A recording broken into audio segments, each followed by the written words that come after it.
Well, someone in Washington seems to have been convinced by that. The Trump administration eased the sanctions on Gertler in a secret action in its last week in office. Now, a number of U.S. lawmakers and humanitarian organizations are calling on the Biden administration to restore those sanctions. Human Rights Watch said in a statement today, "We wish to respectfully request immediate action to reconsider, suspend, and reverse this decision. We believe this decision severely undermines U.S. global anti-corruption policies. The scale and nature of the corruption Gertler facilitated had a significant impact on the human rights of many Congolese." Well, joining us now for more is Jonathan Furziger, a non-resident senior fellow at the Atlantic Council and a journalist who has followed the Gertler story. He speaks to us from Jerusalem. I don't know, Jonathan, if you're one of those journalists Dan Gertler was talking about, but he is certainly an intriguing figure. Many of the public don't even know him. He's one of the richest people in Israel. Just give us a background about this man. Well, I had the opportunity to meet him and go to his house, meet his 12 kids, and he is quite an interesting figure. He is Haredi Orthodox, and like I said, he has 12 kids. He lives in Bnei Brak, the ultra-Orthodox city, and but he started out secular. He is son of, well, the grandson of the guy who founded the Israeli Diamond Exchange in Ramat Gan. And his father was a professional soccer player. At some point, I guess in his 20s, he found God. He also got into the family diamond business and started going to Africa. And it was there that he struck this friendship with Joseph Kabila. Kabila was the head of the army in Congo then, and then he went on to become president and gave Dan a monopoly over the diamond mines in this very, very poor African country. Right. Now, why are these groups claiming that his actions, these bribes, not only maybe just be illegal, but are impacting on the population of places like Congo and contributing to the poverty there? Well, part of it is that he has gotten away with is skimming off like $1.5 billion. I said skimming off, no, evading money. That he is working with this government that has a terrible human rights record.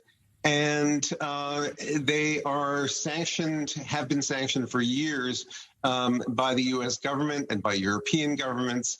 And he has acted as a conduit for them to do business while they are under sanction. That's why they put him under sanction, too, to the extent that for the last 3 or 4 years, he could not make any transactions in dollars.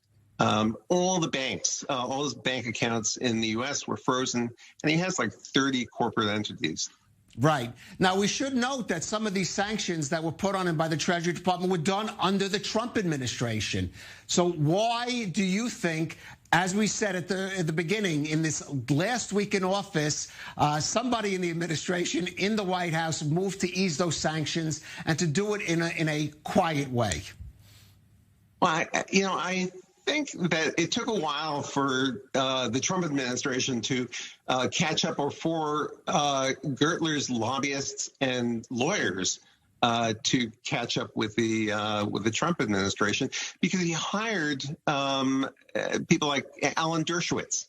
He's the Harvard law professor who represented O.J. Simpson years ago, and most recently Donald Trump.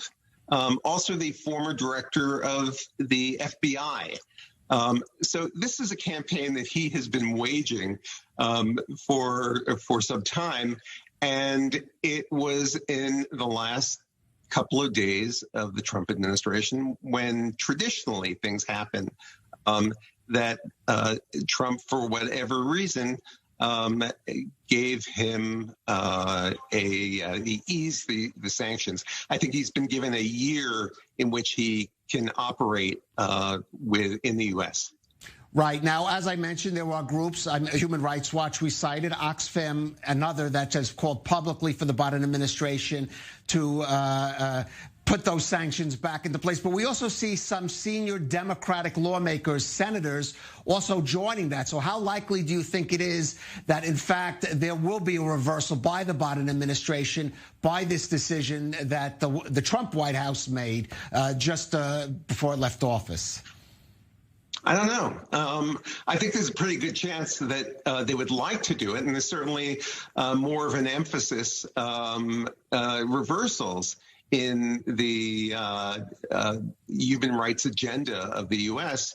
After things were reversed under Donald Trump. So again, there's certainly a will, and we'll see what happens in this legal fight, because it's going to be a hell of a legal fight. Right. And speaking of legal fights, as I mentioned, Benny Steinmetz, a name maybe a little bit public known, was convicted in a Swiss cause. I want to stress that was an entirely different case. It had to do with the nation of Guyana, and I believe that was iron ore. What is the relationship between these two men? Well, their officers are near each other in Ramat Gan in the Diamond Exchange, and really I don't know exactly. I think they've had dealings, but Gertler has been involved in rough diamonds, and that he made a fortune doing that. It is not as different from the polished stones. I'm not a diamond maven, so I'm not going to make a pronouncement on that. Okay. One last question. Were you surprised? I mean, I remember you writing about him and saying he keeps a low media profile. To see him make a sort of public statement like the one we ran at the beginning, where he spoke, which were really refuting the allegations against him. Yeah, that was the first time he's ever done that. When I spoke to him, it was 2012. It was the first time he'd ever given a media interview.